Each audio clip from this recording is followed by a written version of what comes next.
Hey guys, it's Timmy from the Cubingers, and today I will be doing a tutorial on advanced edge pairing for the 6x6.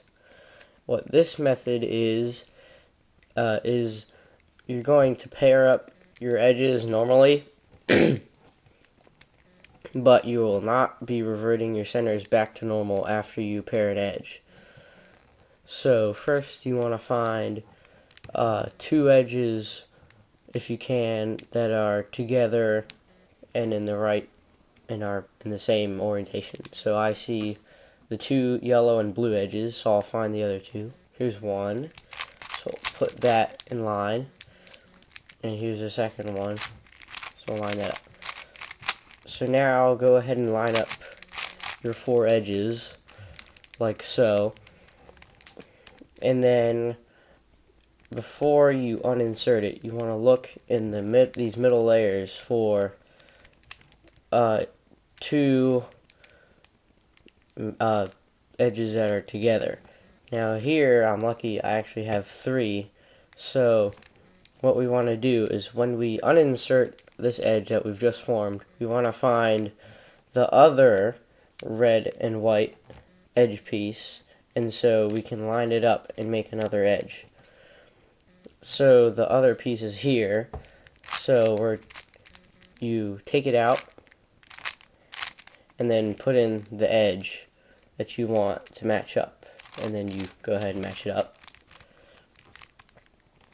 and now you have another edge created, and now you'll do the same thing. So I see two blue and orange edges, and I see one here, so I'll take that out and then put that one in. And now for the second one, you basically want to do the same thing of uninserting an edge. It'll just be unsolved.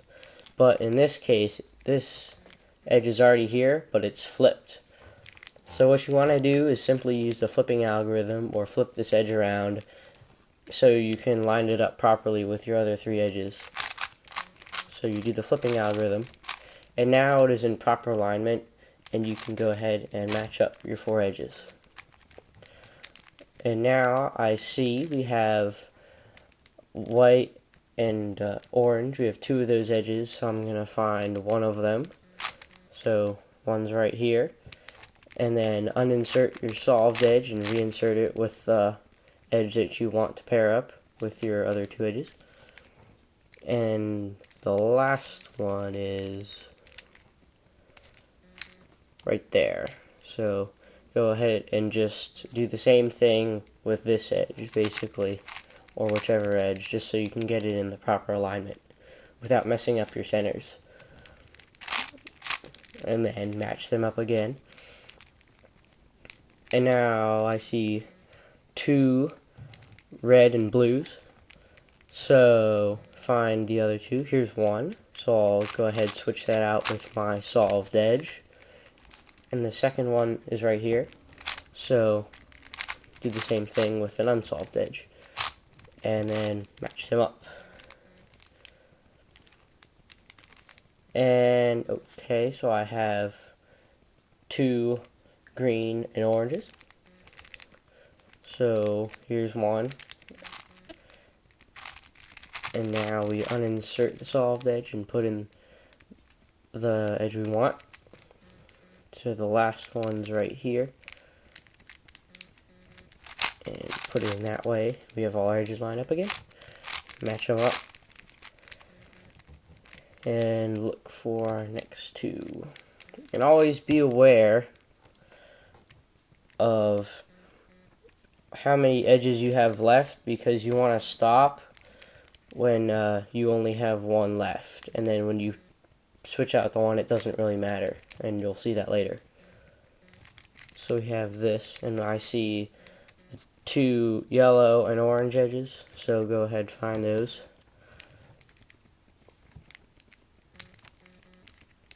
Alright, so actually we have one here, and the second one, alright, so in this case we have actually all of them already lined up, so you can just uninsert this edge and replace it with any old edge, so it doesn't matter. And then go ahead and line them all up like that. And Now we have these two, and now we're down to our last two edges actually. So take this one, put it in, and this one here is flip, so we go ahead and use the flipping algorithm again, or whatever you do to flip an edge, and then we line up our last edge. And for this last one, just go ahead and replace it, doesn't matter which way, because you're just going to end up reverting these centers back to normal for the last four edges. So for the last four edges, try to find a most complete one. Like, it doesn't matter which way they're flipped, but just try to find the most complete one. Now here I see the most complete one is obviously the green and white, because I already have three of them. Doesn't matter which way they're flipped, just whatever. So I see the other white-green edges here, and what we want to do is we're going to reorient this, and actually I'll just flip it around for demonstration purposes. We're going to bring this edge over here into this slot, and then we're going to flip this whole edge so that this is now flipped and in here, so that we can now, when we revert it back, that edge will be right here. So, and then we flip the edge, and now you can see it can be lined up when we revert the centers back to normal. So there's one of our four. Alright, now I see the green and red. So here, what we're going to do, I'll flip this around for demonstration purposes, is we're going to push this one out of the way, the center one out of the way, so we can get two of them matching up, and then flip it. So you'll have two, and since this is flipped, to avoid having a parity, if we push this out of the way and then flip it, we can solve the edge. So if we push this out of the way and then flip this edge and revert it back, it will be solved. So there we go. Alright, we're to our last two edges, and doesn't really matter which way you do this, so I'll push this out. This is the same way you do it as you normally would in normal edge pairing. So I did end up with one parity,